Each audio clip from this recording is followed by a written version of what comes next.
peraí, eu errei. É 22 também, mas é lá para baixo.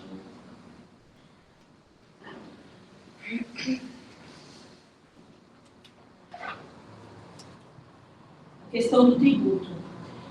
É no capítulo 22, versículo 15. Então, retirando-se os fariseus, consultaram entre si como o surpreenderiam em alguma palavra.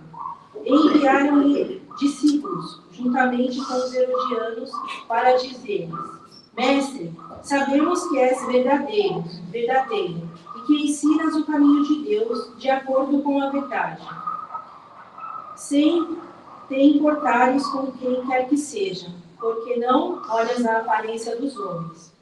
Dize-nos, pois, que te parece? É lícito pagar tributo a César ou não?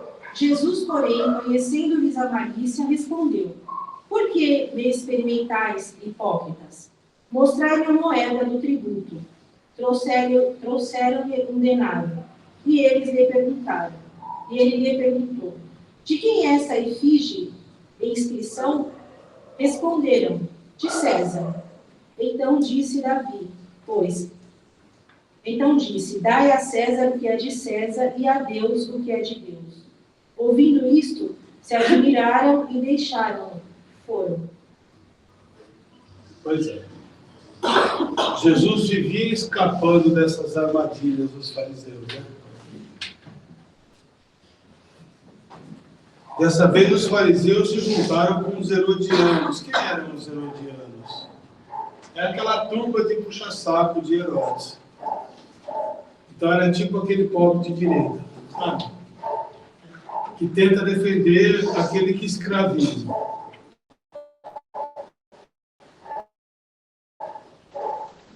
E esses herodianos se juntaram com Jesus, com os fariseus, e juntos eles falaram: vamos testar Jesus, vamos ver como é que ele vai reagir, como é que ele vai escapar, porque se ele disser sim, ele vai ser um problema para ele, porque ele vai ficar muito mal com o povo. Se ele disser não, ele pode ser preso, porque os herodianos vão levar ele até Herodes. E essas pessoas que são, enfim, que não aceitam as imposições do império, elas normalmente não acabam bem. Então, muito bem. Aí chegou para Jesus e disse com muitos elogios, que você é isso, você é aquilo. Responda-nos, por favor, né? É lícito dar tributos a César? Aí Jesus, percebendo a malícia, tanto dos herodianos quanto dos fariseus, ele disse: dai a César o que é de César e dai a Deus o que é de Deus. Então, tanto os herodianos quanto os fariseus tiveram uma resposta adequada, sem que ele precisasse dizer sim ou não. Como no caso da mulher adúltera. A gente faz o quê? A gente mata, a gente apedreja? Está escrito que é para fazer isso. Se ele dissesse não, ele estava transgredindo a lei. Se ele dissesse sim, não é isso? Ele estava agindo de forma contrária a tudo aquilo que ele pregava. Seria uma incongruência, seria uma hipocrisia, então não podia dizer nem sim, nem não. Então ele disse: atira a primeira pedra. Então Jesus aproveitava, com a inteligência que ele tinha, com o nível de consciência desenvolvida que esse homem tinha, ele aproveitava essas situações para deixar ensinamentos também. Porque no fundo Jesus não estava falando só sobre dar tributos ou prestar louvores, né, em alguma sinagoga para Deus. Ele não estava falando só disso. Ele estava falando de dois mundos, duas instâncias. É isso que a gente tem falado sempre aqui, que a gente bate sempre na porta, nessa porta técnica. Jesus, quando ele fala, dai a César o que é de César, ele disse assim: entregue para aqueles que têm interesse no poder, no dinheiro, nesse mundo transitório, impermanente, ilusório, nesse mundo que é apenas uma sucessão de sofrimento e de dores. Entregue para aqueles que têm interesse nisso. tributo. E entregue para Deus aqueles que já conseguiram tirar a importância de tudo isso, desinteressar-se desse mundo, interessar-se em coisas eternas, coisas que não morrem, coisas que nós vamos levar conosco, com as coisas que são fundamentais que a gente precisa alcançar e conquistar, o desenvolvimento das nossas virtudes, o desenvolvimento da nossa verdadeira natureza, do nosso autoconhecimento, do nosso autocontrole. O autocontrole ele é fundamental para nós avançarmos no nosso processo de evolução. O autocontrole ele culmina com o controle da própria mente, porque a mente ela é enredada, ela cria vários enredos e ela arrasta a gente junto com ela. A gente está o tempo todo sendo arrastado para a mente, para lugares que a gente não quer estar. Todo pensamento gera dor. Investigue. O não pensar te traz uma paz profunda, te traz uma clareza, te traz a noção da verdadeira felicidade. E os pensamentos só deixam de acontecer na tua mente quando você começa a perceber que eles não são você, que você tem poder sobre eles, que você, através de um treino, de uma prática, de um sadhana, você consegue controlar esse fluxo mental. Através da meditação, através de respiratórios, através de auto-investigações, né?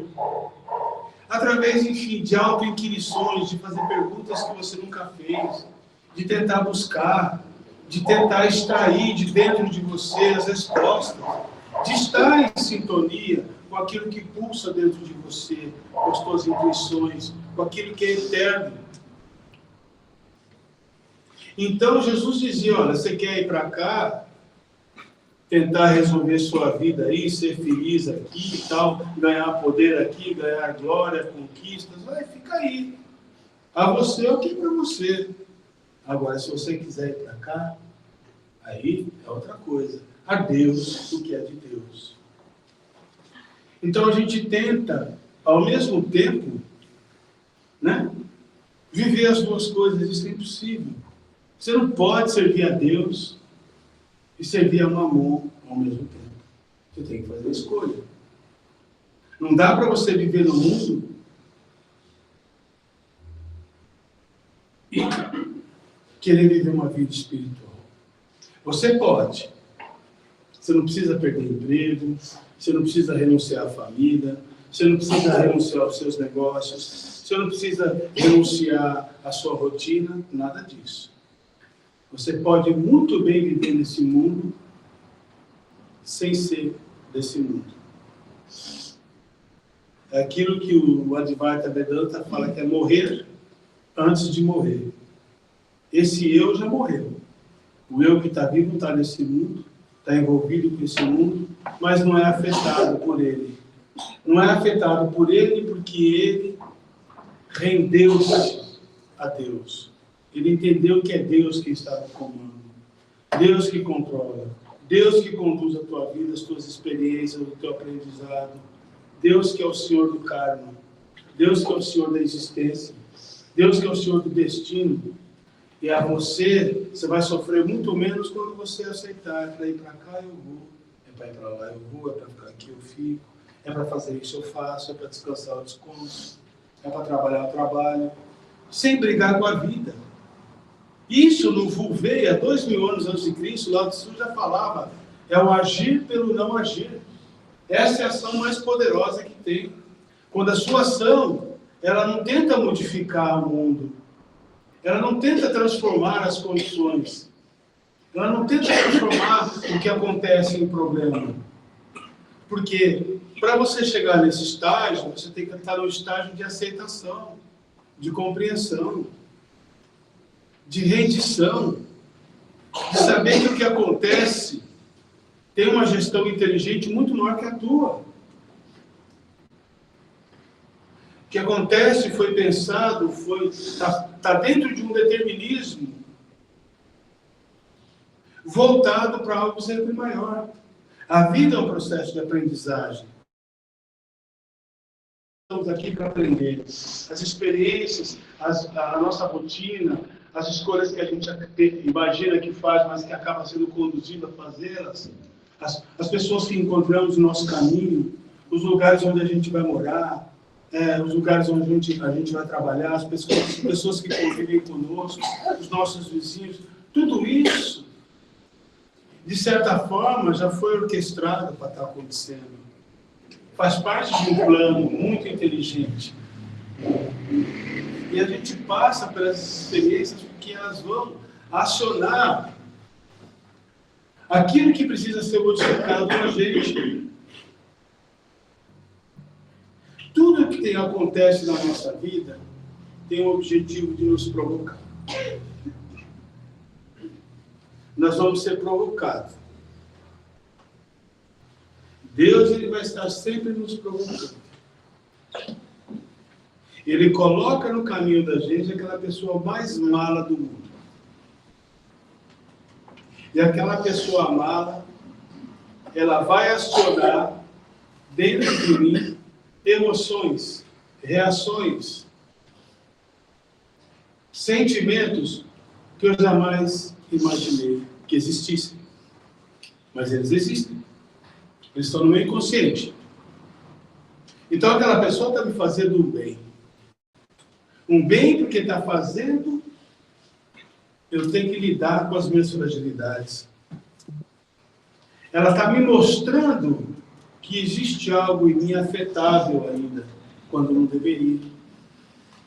Em tese, eu não deveria ser afetado por nada, se eu fosse um espírito perfeito de luz, um espírito evoluído. Nada disso me afetaria. Não importa o que a pessoa me faz. Mas se ela está me afetando, é porque existem pontos fracos. E é por isso que Jesus dizia: amai os vossos inimigos. São eles. São eles que nos ajudam. São eles que revelam aquilo que precisa ser enfrentado. São eles que o universo coloca no nosso caminho para provocar algum tipo de desconforto e despertar na gente a vontade de enfrentar isso. Então, todos nós somos meio que conduzidos pela vida. Por mais que a gente tente ir por um outro caminho, fazer outras coisas, se o nosso caminho está para aquela direção, está traçado para fazer determinada coisa, é aquilo que vai funcionar. Se você sai daquilo, nada funciona. Quantas pessoas não perdem anos e anos? Eu mesmo sou um caso disso.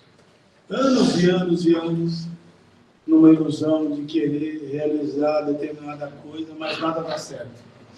Tenta de um jeito, tenta do outro, bate numa porta fechada, não aparecem as pessoas certas, as circunstâncias certas, nada dá certo. Mas aí tem uma coisa que você não gosta de fazer e aquilo funciona. Aquilo está certo. E você é meio que empurrado com aquilo o tempo todo. Se você tivesse o tempo todo envolvido com aquilo que funciona na tua vida, você prosperaria muito mais rápido. Você estaria avançado muito mais. Mas a gente briga com a vida, porque nós somos regidos por quê? Por desejos, por sonhos, pela mente. A gente não é regido pela intuição, pelo coração. A gente é regido pela mente. E a mente, ela funciona com o quê? Ela aciona o quê? Ela aciona o tempo todo os nossos desejos. Ela trabalha com medos e desejos. Medos e desejos.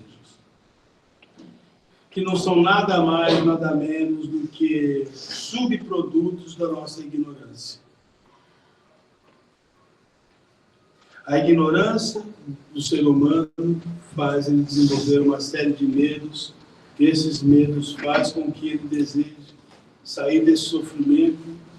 Então ele fica o tempo todo retroalimentando isso. Então, quando Jesus diz que dai a César o que é de César e dai a Deus o que é de Deus, ele está dizendo muita coisa numa frase só. Isso abre uma perspectiva gigantesca para vários debates, para que as pessoas tenham uma vida, né, as pessoas se dediquem a cumprir as suas obrigações no mundo, suas obrigações tributárias, viverem de uma forma correta e também, ao mesmo tempo, reservar um tempo para o desenvolvimento consciencial, para o desenvolvimento espiritual, para a elevação do teu espírito, e nesse momento você se desapega um pouco do mundo, buscar esse equilíbrio. Entender que a vida ela não pode se resolver apenas na matéria, porque ela não se resolve dessa forma. A gente fica igual uma criança correndo atrás de bolhas de sabão que vão estourando durante o caminho. Quando a gente não se livra dessas ilusões, quando a gente não entende que o que de fato a gente vai levar nesse interregno entre berço e túmulo, a única coisa que a gente vai levar é o quanto a gente desenvolveu das nossas virtudes. Tá. Da nossa capacidade, da nossa humildade, Abasteci, da nossa confiança, da nossa alegria, da nossa coragem, da nossa perseverança, da nossa serenidade. E isso são atributos da nossa verdadeira natureza, daquilo que existe de mais poderoso no ser. Porque uma pessoa com esses... Vocês já viram que ninguém consegue humilhar uma pessoa que é humilde? Eu falo isso sempre, aqueles que não ouviram, estão ouvindo pela primeira vez, é impossível você humilhar alguém humilde. Você consegue humilhar quem é arrogante, quem é orgulhoso, quem é vaidoso. Então, com poucas palavras, você destrói ele. O humilde não. Ele não está nem aí para a avaliação que você faz dele. Ele não está nem aí para se você aprova ele, se você aceita ele, se você gosta dele ou não. Ele não precisa de nada disso. Ele não transferiu o poder dele para o outro, para o mundo. O poder dele está com ele. E aquilo que incomoda, afeta e cria desconforto em várias pessoas, para ele não cria nenhum. Então são pessoas extremamente poderosas. Eu estou falando só de um atributo. Né? Não falei nem da fé, da confiança, que é um outro, que é uma outra virtude. Se nós falarmos do poder da fé e da confiança aqui, vocês vão perceber que de fato é possível, sim, remover montanhas. É possível, sim, você transformar completamente a sua realidade a partir da fé. É possível, sim, resolver qualquer problema se você tiver confiança, se você tiver fé. Agora, se você não tem isso, você tem o oposto. Você tem a descrença. A descrença gera o desânimo, gera, enfim, coloca você dentro de um estado de inércia, tua vida não anda. E você não consegue se movimentar. Você não tem essa motivação, a motivação da fé. E fé não tem nada a ver com esperança, não, viu, gente? Eu nem gosto da palavra esperança, eu falo isso sempre. Esperança para mim é um palavrão. Fé é outra coisa. Esperança é você viver esperando que as coisas aconteçam, não. A fé te coloca aqui e agora. Usamos do Betão. Olhando para a tua realidade. Fé não é acreditar que vai dar certo. Fé é você saber que já está certo. Que tudo está certo. O problema é que você não entende. Você não enxerga a coerência das coisas. Você complica, você problematiza.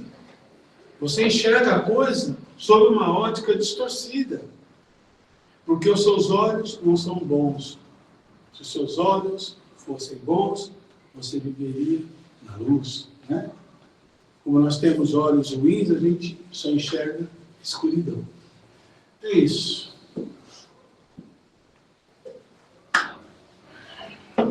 Fazer